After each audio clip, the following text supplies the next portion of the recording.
l'émission Saveurs divines. Cette bonne nouvelle du royaume sera prêchée dans le monde entier pour servir de témoignage à toutes les nations. Alors viendra la fin. Ce pain céleste vous est présenté par Immaculée Niraneza. Shalom, shalom, mes bien-aimés de Dieu qui écoutent l'émission Saveurs divines. Que la grâce de notre Seigneur soit avec vous. Je bénis Dieu pour le souffle de vie ce matin. Je prie que vous soyez en bon état spirituel et physique lorsque vous m'écoutez. J'espère que ce message vous trouve vraiment en bonne santé. C'est ma prière pour vous chaque jour. Aujourd'hui, nous allons continuer le thème de la semaine. Je vous rappelle qu'hier, nous avons parlé d'un enfant qui s'appelle Jephthé, qui avait été rejeté par ses demi-frères. Puis, ils ont quand même été rechercher leur frère après lorsqu'ils avaient besoin de lui. Et lui a été tellement gentil avec eux. Il n'a pas refusé de rendre service qu'on lui demandait. Il n'avait pas gardé rancune. Quelle bonne attitude. Mais aujourd'hui, je vais parler d'un autre enfant.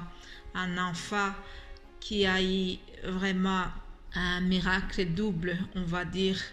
Un enfant au double miracle. Nous sommes dans une famille de la Sunamite. C'est une histoire que nous trouvons dans 2 Rois, chapitre 4, au verset 8. Je vais lire du 8 au verset 11. Après, je vais sauter pour lire le verset 13b. Un jour, Élisée passait par Sunem. Il y avait là une femme de distinction qui le pressa d'accepter à manger. Et toutes les fois qu'il passait, il se rendait chez elle pour manger. Elle dit à son mari, « Voici, je sais que cet homme qui passe toujours chez nous est un serviteur de Dieu. Faisons une petite chambre haute avec des murs et mettons-y pour lui un lit, une table, un siège et un chandelier, afin qu'il s'y retire quand il viendra chez nous. » Élisée étant revenu à Sunem, se retira dans la chambre haute et y coucha. À la suite, je vais sauter un peu la partie B du verset 13 et on nous dit « Elle répondit, j'habite au milieu de mon peuple. » Et il dit, que faire pour elle? Géasi répondit, mais elle n'a point de fils, et son mari est vieux. Et il dit, appelle-la. Géasi l'appela, et elle se présenta à la porte. Élisée lui dit, à cette même époque, l'année prochaine, tu embrasseras un fils. Alléluia. Alors le verset 17 nous dit que cette femme est devenue enceinte et elle a enfanté un fils à la même époque, l'année qui a suivi, comme l'avait dit le serviteur de Dieu. Alléluia. Mes bien-aimés de Dieu, nous venons donc de voir un enfant qui est né dans une famille qui avait attendu longtemps pour avoir un enfant. On nous dit que le couple était déjà vieux, le monsieur était vieux, certainement que la femme aussi avait un certain âge.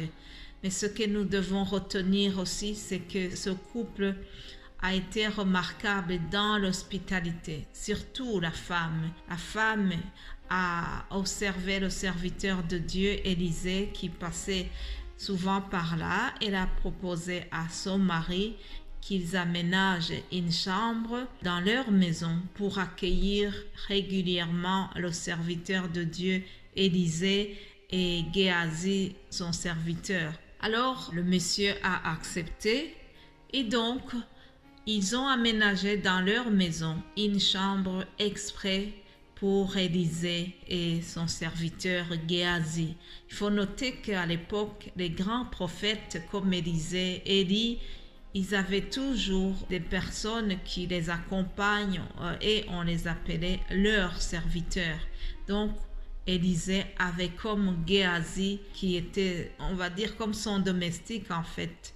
il les accompagnait. Alors, donc cette famille a bien reçu Élisée et Géasi. Ils ont été gentils avec eux.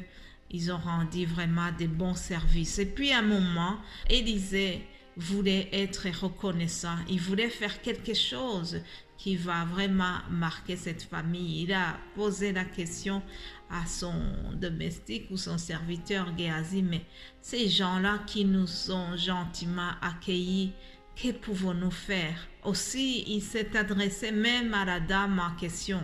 S'est adressé à la dame en lui demandant ce qu'il pouvait faire pour elle, puisqu'elle avait manifesté beaucoup de gentillesse et de générosité à leur égard. Alors Élisée lui propose deux choses. Est-ce que tu veux que nous puissions te présenter chez le roi et le chef de l'armée? Comme ça, tu serais quelqu'un de très célèbre devant le roi, ou tu serais quelqu'un de très connu, de très célèbre devant le chef de l'armée. Autrement dit, c'est comme si on lui proposait d'aller lui présenter chez le roi Philippe en expliquant les bienfaits qu'elle a eus, comment elle a été hospitalière à leur égard. On lui proposait de la présenter chez le roi. Ainsi, elle pouvait peut-être avoir une prime de gentillesse. Ainsi, elle pouvait peut-être avoir, je sais pas moi, le roi pouvait lui donner quand même une récompense pour avoir été si gentille. C'est ça que le serviteur de Dieu lui présentait. Mais tellement qu'elle était humble, la femme a refusé. Autrement dit, elle a dit non, moi, ce que j'ai fait, la bonté que j'ai manifestée à votre égard, je l'ai fait pour Dieu. Je n'ai pas besoin qu'on me donne des récompenses chez le roi. Elle savait bien qu'elle a fait de bon cœur. Elle savait bien que le plus important, c'est que l'Éternel avait retenu cela et que Dieu avait noté ses bonnes œuvres. Alléluia. C'est une très grande leçon, chers amis, une leçon d'humilité que cette femme nous apprend ici. Elle a fait le bien sans nécessairement attendre cette récompense. Elle attendait seulement que ce soit Dieu qui la récompense. Et la suite nous dit que c'est ce que Dieu a fait, chers amis. Alors Élisée a constaté que cette dame n'était pas vraiment quelqu'un de matérialiste. Elle n'attendait rien de spécial venant du roi. Et alors Élisée et son serviteur Géasi ont eu une autre idée. Comme ils ont vu que la femme n'était pas nécessairement intéressée par le bien matériel, Géasi a rappelé à son patron, tu sais, j'ai remarqué que dans cette famille, même si la femme est quelqu'un de distingué, même si ce couple est un couple qui est riche, qui a tout le nécessaire, ils ont une belle maison, ce sont des personnes aisées, cependant, il leur manque quelque chose, il leur manque une chose très importante, ce n'est même pas une chose, il leur manque un fils. Ah, Géasi a fait remarquer cela à Élisée, qu'il manquait un enfant. Mais bien-aimé de Dieu, la plus grande frustration d'une dame, c'est de presser en cherchant un enfant et ne pas l'avoir. Cette dame avait tout le bien matériel, mais il lui manquait un enfant. Elle n'était pas du tout comblée. Alors, Géasi a été utilisé par Dieu. Et alors, Géasi a annoncé, il a donné une prophétie, il a déclaré au verset 16, à cette même époque, l'année prochaine, tu embrasseras un fils. Autrement dit, à cette même époque, je déclare que tu seras maman au nom tout-puissant de Dieu. Alléluia. Je déclare aussi que toi qui cherches un enfant à cette même époque l'année prochaine, que Dieu te fasse grâce et que tu puisses porter ton enfant au nom de Jésus. Parce que pour Dieu, tout est possible.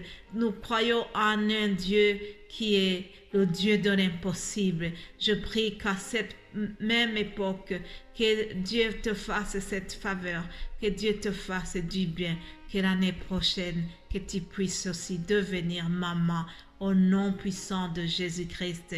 Dieu l'a fait pour la Sunamite, qu'il le fasse pour toi aussi. Alléluia. Amen.